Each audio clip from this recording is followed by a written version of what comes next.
Bonjour Fanette. Bonjour. Bienvenue et merci beaucoup d'être présente dans notre podcast Comme à la maison. Oui, merci pour cette invitation. Avec grand plaisir. Est-ce que pour commencer, tu peux te présenter? Je suis Fanette Mélier, je suis designer graphique basée à Paris et je travaille depuis environ 25 ans. J'ai été diplômée de l'École des Arts Déco de Strasbourg en 2000 et puis à la suite de ça, j'ai travaillé quelques années auprès de graphistes plus expérimentés. Ensuite, j'ai monté mon propre studio vers 2004-2005. Voilà. Et je travaille seule, parce que j'ai parlé de studio, mais en réalité, je suis graphiste indépendante. Donc, je travaille sur plutôt des projets à petite échelle depuis un certain temps et plutôt dans le domaine culturel. Alors justement, pour qu'on se représente bien, quel type de projet? Parce que ça peut être très vaste finalement.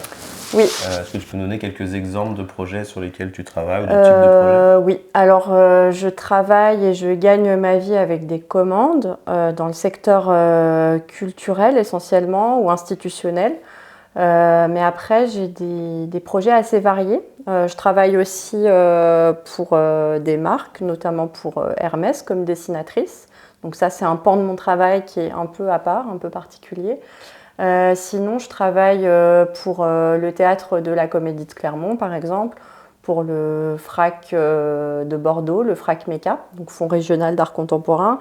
Je travaille pour le musée d'Orsay, pour le Centre Pompidou, donc pour aussi des grands musées. Mais aussi, je fais l'identité visuelle d'une boulangerie dans les Pyrénées. Donc ça peut être des échelles très variées. Alors justement, comment tu choisis les projets sur lesquels tu travailles? En général, je ne démarche pas, donc j'attends qu'on vienne me proposer des projets. Et après, j'accepte ou pas selon l'intérêt pour le sujet, selon le contexte. Donc ça dépend un petit peu, c'est un peu organique, mais je dirais que souvent, une commande en entraîne une autre. Par exemple, le FRAC de Bordeaux, j'ai commencé par faire un livre pour eux et puis finalement j'ai fait toute leur identité visuelle. Depuis 10 ans, je m'en suis occupée. Le Centre Pompidou, c'est pareil, j'ai fait plusieurs projets avec eux, donc ils m'ont ressollicité. Donc c'est plutôt par de fil en aiguille en fait où ça tisse tout un réseau de contacts. Et parfois, je suis sollicitée aussi par des nouvelles personnes qui veulent mettre en œuvre un projet.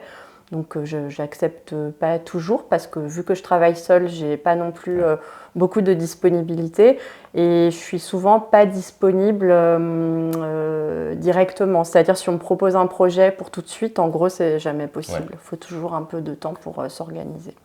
Donc, voilà. Est-ce qu'on peut dire que dans ton travail de graphisme, il y a une typologie particulière, des choses que tu travailles spécifiquement? Je pense à la typo, je pense aux couleurs. Est-ce qu'on peut dire qu'il y a une approche particulière sur ces aspects-là, par exemple? Pour moi, le dénominateur commun, c'est la question de l'objet imprimé. C'est vrai que je suis graphiste plutôt dans le domaine de l'objet imprimé. Donc, je peux faire des mises en page de livres, des identités visuelles qui peuvent se déployer aussi parfois sous forme de site web ou de supports animés. Mais ce n'est pas ma spécificité de travailler pour l'écran. Souvent d'ailleurs, pour ces supports-là, je me fais aider au niveau technique parce que pour moi, j'ai moins de maîtrise que l'objet imprimé.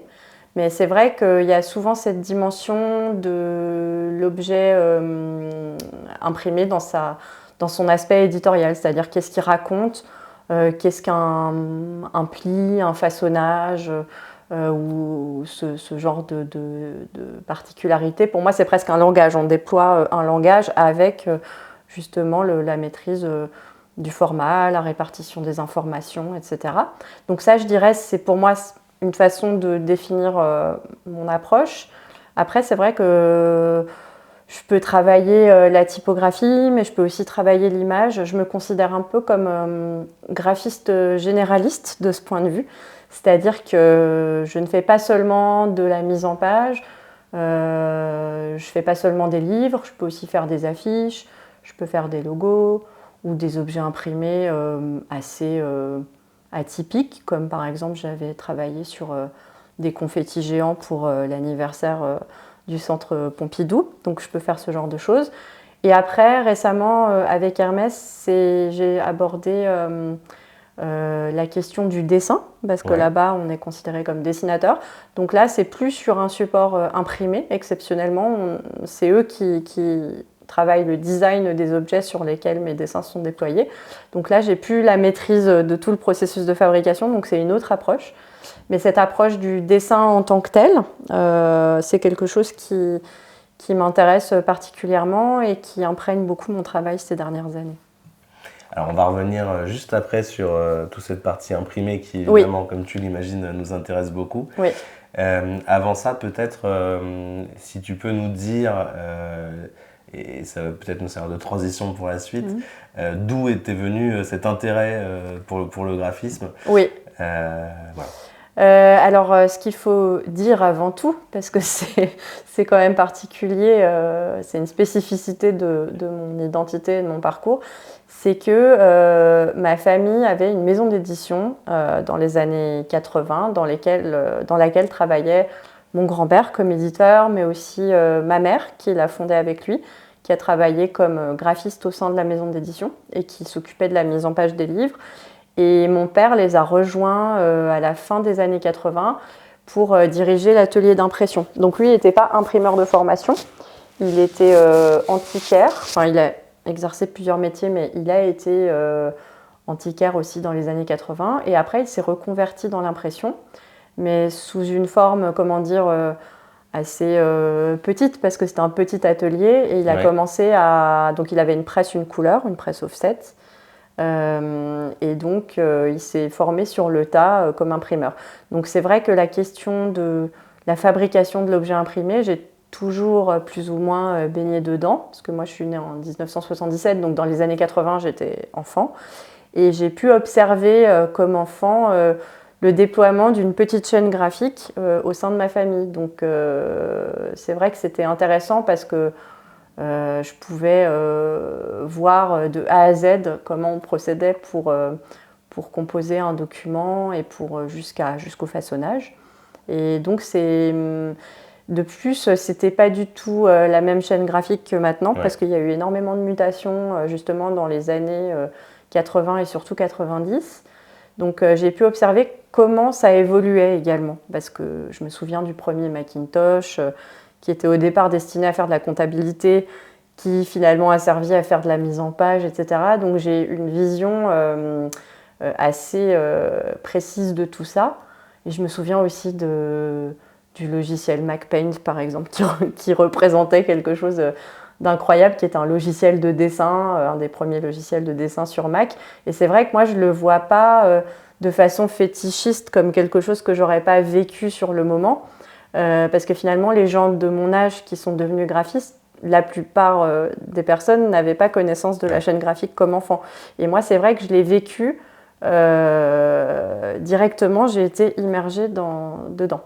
Donc c'est vrai que cette immersion familiale ne m'a pas conduite forcément directement vers le graphisme, parce que quand j'ai fait mes études au début, j'ai fait une école d'art, mais pas du tout pour me diriger vers le graphisme. Je ne savais pas quelle option je voulais faire. Mais de fil en aiguille, je me suis retrouvée en graphisme, en design graphique. Et c'est vrai qu'au début, quand je me suis orientée vers le design graphique, je ne l'ai pas associé directement à la question de l'édition et de la chaîne graphique. En fait, je l'ai plus associé à la composition, au dessin, à une approche plastique. Alors qu'au sein de ma famille, et notamment ma mère, elle s'occupait de la mise en page, mais finalement, elle n'était pas dans une approche de la plasticité du graphisme et d'une expression artistique, même si au final, elle se positionnait et elle avait des choix graphiques, mais ce n'était pas une approche artistique, je dirais, du graphisme. Donc du coup, je me suis dirigée un peu comme ça, puis au bout d'un moment, je me suis dit « Ah, mais en fait, je suis totalement dans le même domaine dans lequel travaillent mes parents. » Et je ne m'en étais pas rendu compte de manière consciente au Ouais, départ. la puissance du Oui, déterminisme. Quoi. exactement, c'est un vrai c'est assez dingue, hein. déterminisme Ouais. social. Mais je trouve ça intéressant, enfin après je pense qu'il y a un côté psychanalytique, mais c'est intéressant parce que finalement c'est une revanche d'une certaine manière, parce que mes parents étaient un peu la cheville ouvrière, les faiseurs de la maison Ouais. d'édition. Mon grand-père a été plus positionné comme éditeur, donc une approche plus intellectuelle. Et il y avait ce côté ouvrier du livre qu'avaient mes parents.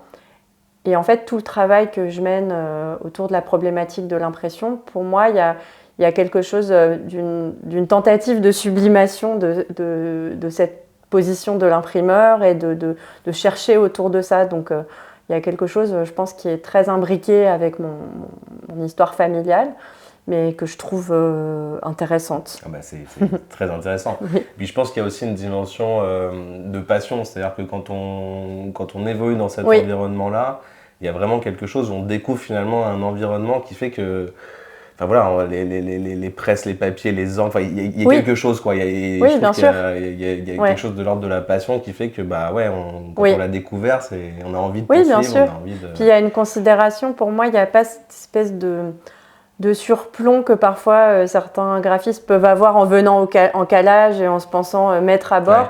Moi, j'ai pas du tout cette approche parce que je suis plus du côté des imprimeurs, parce que l'imprimeur, c'était mon père et que lui, il a vécu parfois ce rapport un peu ce rapport compliqué avec des personnes qui venaient en calage et qui se pensaient maîtres du jeu. Et du coup, pour moi, j'ai un grand respect pour les imprimeurs. Et souvent, quand je vais en calage, justement, j'essaye de partager avec eux, de leur parler aussi Ouais. du point de vue technique, ce qui leur permet de voir que je connais assez bien comment marche une machine offset. Et souvent, ils sont curieux et du coup, ils sont motivés par le fait de pouvoir échanger et d'être dans le même mouvement avec une graphiste. Voilà, et d'essayer après de trouver du Oui, coup les bonnes. bien ouais, sûr. bien Et il y a sûr. une connivence qui se crée qui est au profit finalement de l'objet imprimé. Alors c'est intéressant parce que du coup on comprend évidemment d'où ça vient, Oui, mais la grande question que j'ai envie de te poser, Oui. et qui est une question qui se pose à nous aussi évidemment, c'est l'intérêt de faire de l'imprimé en Oui. 2025 à une époque où on a l'impression que tout est digital oui. et que le papier finalement c'est du passé. Oui. Alors, pourquoi toi, au-delà de ce qu'on vient de se dire, pourquoi est-ce que tu continues d'avoir un intérêt dans ton travail pour l'objet imprimé? En fait, pour moi, il n'y a jamais eu autant de sens que de faire de l'imprimé aujourd'hui. Parce que c'est comme quand il y a eu une dématérialisation de la musique, finalement, ça a revalorisé le vinyle. Enfin, pour moi, c'est exactement la même chose. Il n'y a jamais eu autant de foires de l'édition et de recherche de qualité et de sens pour l'objet imprimé qu'actuellement. Donc, je pense qu'au contraire, la dématérialisation, en fait, c'est tout le milieu de gamme qui disparaît, d'une certaine manière.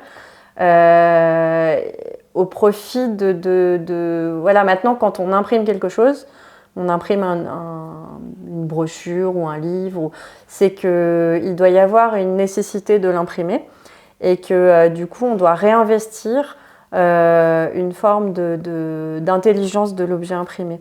Et donc moi je pense que c'est au contraire aujourd'hui plus que jamais les objets imprimés, parce que c'est pas la seule manière de diffuser une pensée que d'imprimer un objet. En fait, on n'est pas obligé de le faire. Donc, si on le fait, on doit se positionner et dire qu'à la fois, il y a une question de communication et quelque chose de fonctionnel dans l'objet imprimé, mais il y a aussi une nécessité, peut-être, ou une occasion de créer une interaction sensible entre la personne qui va se saisir de l'objet imprimé et du coup et l'objet. Et du coup, il y a cette question aussi de la valeur culturelle de l'objet imprimé.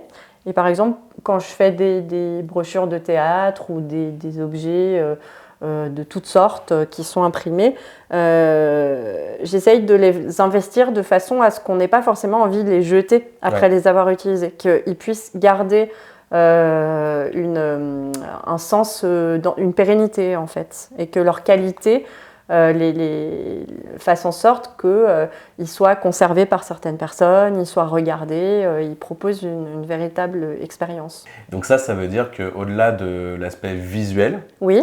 Dans ta réflexion, dans ton approche, il y a aussi la question des supports, des papiers, de la manière dont ils vont être imprimés, de la manière dont ils vont être reliés. C'est-à-dire que c'est une approche générale, oui. Pas seulement graphique. En fait, le graphisme, contrairement à ce qu'on pourrait croire, c'est pas juste faire des images ou mettre en page des affiches, même si faire une affiche, c'est l'exercice qui est le plus difficile pour un graphiste, sans doute, parce qu'il y a quelque chose qui doit être visuellement efficace à toutes les échelles, concentré, etc.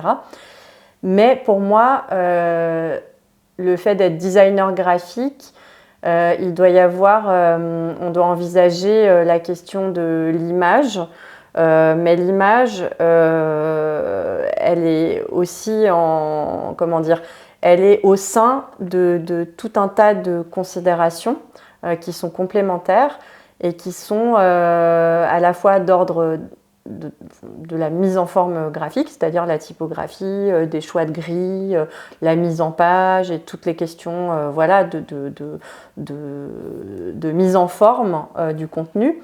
Mais la mise en forme du contenu, c'est aussi choisir un format, choisir un papier, savoir si un livre va être léger ou lourd, ou quel format il a, comment est-ce qu'on l'ouvre, est-ce qu'il est en format portrait ou en format paysage, ou à la française ou à l'italienne, comme on parle à l'ancienne. Et du coup, également, le type de reliure, est-ce qu'il s'ouvre bien ou est-ce qu'au contraire, on est dans une reliure plus resserrée. La question de la répartition des informations, si on met un plan, est-ce qu'il y aura un pli qui fait en sorte qu'on puisse l'ouvrir et le fermer. Est-ce qu'un dépliant tient dans la poche, est-ce que toutes sortes de choses, le grammage du papier. En fait, tous les aspects liés à la mise en forme de l'objet sont des ingrédients du graphisme. Et je dirais que le fait de choisir de mettre une agrafe de couleur ou d'avoir quelque chose. Je pensais par exemple à la question il y a quelques années, j'avais mis en page un ouvrage sur le thème du rêve pour la réunion des musées nationaux, pour le musée Cantini. Et je me souviens qu'il y avait un pelliculage que je trouvais à l'époque très kitsch qui s'appelait le soft touch, qui était utilisé par plein de graphistes. Et fait un peu pot de pêche, oui, et en fait, finalement, il y a la couverture qui était recouverte d'une sorte de jaquette. En fait, quand on enlevait la jaquette, j'avais pris du soft touch et je trouvais qu'il y avait un côté peau et c'était marqué le rêve. Et tout à coup, quelque chose qui pouvait être considéré un peu comme galvaudé ou kitsch devenait une expérience presque sensorielle du fait que c'est caché. Et finalement, c'est plutôt trouver dans le choix des matières et dans l'expérience sensorielle quelque chose qui puisse faire écho au sujet et relier le fond ou le contenu à la forme. Et du coup, pour moi, c'est là l'enjeu du graphisme. C'est pas de mettre un maximum de façonnage, mais c'est au contraire de le choisir à bon escient pour qu'il fasse du sens par rapport à l'objet et aux propos. C'est hyper intéressant parce que nous, c'est évidemment dans nos préoccupations du quotidien, on a beaucoup d'échanges du coup sur cette partie fabrication. Et donc on essaye de se nourrir du projet, de comprendre tout ça et du coup d'avoir des propositions qui soient cohérentes avec la volonté, avec la créa, avec le graphisme et tout ça. Mais c'est vrai que c'est assez rare qu'on vienne nous voir avec déjà une approche et je pense que c'est une force du coup d'avoir déjà une vision des choses sur comment est-ce qu'on peut faire parce que du coup j'imagine que dans la manière dont on réfléchit aussi son graphisme, on se nourrit de ça, quoi. Oui, bien sûr. Moi, c'est vrai qu'en général, je réfléchis en amont, je réfléchis tous les aspects de l'objet finalisé. Et souvent, je suis l'impression, la fabrication. Alors, je ne me déplace pas toujours au calage, mais ça dépend. Mais du coup, j'aime bien être présente, en fait, pour assurer que l'objet fabriqué sera conforme à ce qui a été préfiguré, en fait. Alors j'ai lu que tu faisais des expérimentations en matière d'impression. Oui, Oui, alors de différents ordres. Ouais. Déjà, parce que je travaille pas mal en impression offset, qui est l'impression un peu mainstream, entre guillemets, Plus courante. la plus courante. Mais du coup, c'est vrai que j'aime bien travailler avec beaucoup de tons directs en offset et du coup faire un travail autour des couleurs. Donc c'est vrai que j'ai déjà imprimé des livres en 8 ou 9 tons directs. Donc ce qui crée des mélanges de teintes qui sont assez inédits. Et en fait, pour moi, ça, c'est un aspect expérimental, même si je ne mélange pas les pots d'encre au cours de l'impression dans ces cas-là, mais rien que le fait de solliciter des imprimeurs pour imprimer en 9 tons directs avec du blanc qui va recouvrir des tons, etc. Donc il y a une dimension un peu expérimentale et également en sérigraphie où j'ai imprimé 31 couleurs. 31 couleurs. Ah ouais. Oui, donc ça c'était pour un projet qui s'appelait Dans la Lune où justement il y avait toutes les phases lunaires qui se recouvraient au fil des passages. Donc ces aspects-là, ils demandent à l'imprimeur un effort de précision, mais on n'est pas dans une expérimentation qui bousculerait la technique, mais plutôt qui pousse un peu les curseurs des habitudes. Après, en impression, j'ai fait beaucoup de projets qui ont une dimension expérimentale. Alors en offset un petit peu, parfois en mélangeant des couches, des encres dans l'encrier, par exemple en faisant ce qu'on appelle des dégradés machines, ou parfois en arrêtant certaines plaques au fil de l'impression et en gérant du coup une diversité. Par exemple, si on imprime en 5 couleurs, là, si on enlève telle couleur, tel passage, qu'est-ce que ça va créer comme... Donc ça, j'ai fait pas mal ça à différentes occasions. Mais sinon, les plus grosses expérimentations que j'ai faites, c'était au sein de l'atelier Les Arts Graphiques, qui est à Strasbourg, donc un sérigraphe.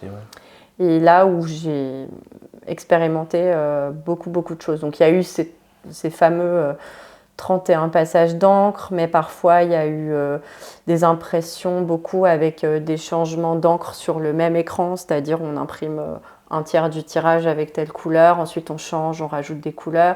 Il y a eu aussi des jets de gouttes d'encre au moment de l'impression qui créent des formes aléatoires.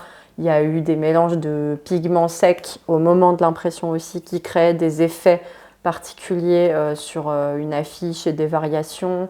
Il y a eu énormément Enfin, j'ai fait vraiment des tas d'expériences. Il y a quelques mois, j'ai travaillé sur une impression justement avec un processus très compliqué qui permettait il y avait 7 écrans et puis au fur et à mesure du tirage on faisait des dégradés d'une couleur à l'autre et du coup ça permettait de passer d'un paysage parce que c'était en lien avec un ouvrage que j'ai fait qui s'appelle Panorama et ça permettait d'avoir un paysage qui est dans le jour au début du tirage et qui est dans la nuit à la fin du tirage avec les mêmes écrans. Donc sachant que les écrans normalement sont utilisés pour une couleur. Oui, bien sûr. Donc là, le fait de changer la couleur au fur et à mesure du tirage et de préserver au fil du tirage des exemplaires qu'on remettait ensuite, de les mélanger, etc., ça a permis d'obtenir une variation presque narrative dans le paysage. Merci pour cet échange. Est-ce que tu veux nous parler peut-être des projets que tu as en ce moment, sur lesquels tu travailles en ce moment ? Oui. Effectivement. Donc j'ai comme d'habitude, plusieurs projets sur le feu. J'ai l'identité graphique de la Comédie de Clermont qui va prendre un nouveau tournant justement parce qu'en fait on est sur des cycles de 3 ans, donc les 3 derniers programmes étaient dans une cohérence visuelle. Là on aborde un nouveau chapitre et avec justement la figure du volcan qui va constituer l'image de saison pour les 3 prochaines années et du coup l'idée aussi d'une éruption de couleurs. Donc là il va y avoir un travail chez les arts graphiques justement autour du surgissement de la couleur dans ce volcan. Donc ça, c'est quelque chose, je pense, qui va être assez intéressant. Et sinon, je vais faire un livre en tissu. Alors là, c'est pas, pour une fois, ce ne sera pas un livre imprimé, mais avec l'éditeur de Blason qui s'appelle Blazer Blason et qui édite des blasons brodés. Et là, du coup, je vais aborder la question du livre, mais sous la forme ce qu'on appelle un quiet book. C'est les livres calmes pour les enfants, les livres en tissu qu'on offre aux bébés. Là, ça va être un livre constitué de pages qui seront brodées comme les blasons. Et du coup, je vais travailler la question du recto de la broderie et du verso.